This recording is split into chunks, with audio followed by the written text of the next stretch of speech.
UAMY stock analysis. This is for next week and onward. Is this the right time to buy? I'm going to answer all this in this very short 1-minute video.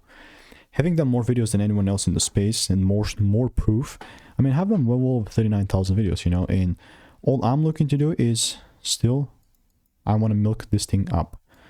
Talked about this plenty of times before, but now we obviously have this demand zone that we actually tapped, took the highs out. All I'm looking to do is double down.